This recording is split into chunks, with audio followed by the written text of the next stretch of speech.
Facebook ব্যবহারকারীর দেশ হিসেবে বাংলাদেশের অবস্থান তৃতীয়। বাংলাদেশে ফেসবুক ব্যবহারকারীর সংখ্যা প্রায় 6 কোটি, যে কারণে অনেকেই চান ফেসবুক কন্টেন্ট ক্রিয়েশনের মাধ্যমে টাকা ইনকাম করতে।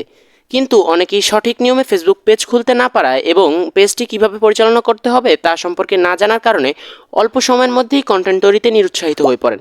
তার জন্য সর্বপ্রথম প্রয়োজন কিভাবে একটি ফেসবুক পেজ খুলতে হবে তা সম্পর্কে জানা।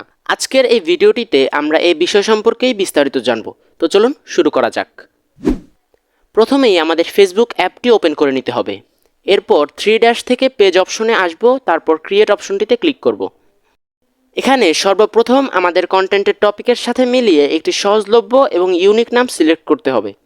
এর জন্য আমরা এমন কিছু এআই এর সাহায্য নিতে পারি। এখানে আমি উদাহরণস্বরূপ একটি নাম সিলেক্ট করে নিচ্ছি। আমাদের পেজ অনুযায়ী ক্যাটাগরি সিলেক্ট করে নিব।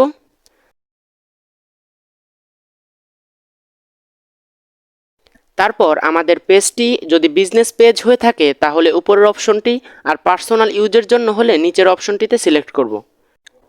প্রোফাইল পিকচার এবং কভার ফটো আমরা পরে সিলেক্ট করতে পারি। এখানে আমরা চাইলে 1000 জনকে একসাথে ইনভাইট করতে পারবো। আমরা দ্বিতীয় অপশনটিতে সিলেক্ট করলে আমাদের পেজের ভালো খারাপগুলো মেটা থেকে সাজেস্ট করবে। আমাদের পেজের প্রাথমিক কাজগুলো শেষ হয়েছে। এবার আমরা আমাদের পেজটি কাস্টমাইজ করব। আমরা আমাদের পেজের প্রোফাইলে যাব ও সেখানে লেখা সি মোর অপশনটিতে ক্লিক করব। সি মোরে আমাদের পেজের যে সকল জরুরি সেটিং বাকি রয়েছে তা একসাথে শো করবে। এখন আমি একাধারে সে স্টেপগুলো পূরণ করব। এখানে আমি ideogram.ai এর সাহায্যে লোগো এবং ক্যানভা এর সাহায্যে কভারটি তৈরি করেছি। পরবর্তী ধাপে অ্যাকশন বাটনটি সিলেক্ট করে নিব, যা অডিয়েন্সদের আমাদের সাথে কমিউনিকেট করতে সাহায্য করবে। এবার কথা বলা যাক অটোমেশন নিয়ে।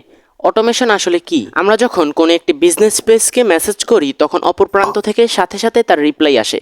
আবার কোনো পেজের ইনবক্সে গেলে আগে থেকেই কিছু প্রশ্ন শো করে। এই বিষয়গুলো আমরা অটোমেশনের সাহায্যে করতে পারি। প্রথমেই আমাদের প্লে স্টোর থেকে মেটা বিজনেস সুইট অ্যাপটি ডাউনলোড করতে হবে।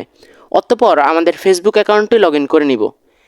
অ্যাপে ঢোকার পর মেসেজ বাটনটিতে ক্লিক করব, তারপর উপরে 3 ডটে ক্লিক করব। এবার আমরা অটোমেশনটি সিলেক্ট করব। অটোমেশনের ভিতরে এখানে ক্লিক করব। ইনস্ট্যান্ট রিপ্লাইয়ের জন্য মেসেজটি লিখে নিব। এবার ফ্রিকোয়েন্টলি আস্ক কোশ্চেনে ক্লিক করে এমন কিছু প্রশ্ন লিখব যেগুলো আমাদের কাস্টমার আমাদের করতে পারে। আমরা সর্বোচ্চ 5টি প্রশ্ন অ্যাড করতে পারি এবং প্রতিটি প্রশ্নের সাথে সাথে এর উত্তরও লিখে নিব। এভাবেই আমরা একটি প্রফেশনাল ফেসবুক পেজ ক্রিয়েট করতে পারি। ধন্যবাদ সম্পূর্ণ ভিডিওটি দেখার জন্য। আজকের জন্য এই পর্যন্তই। দেখা হবে নেক্সট ভিডিওতে।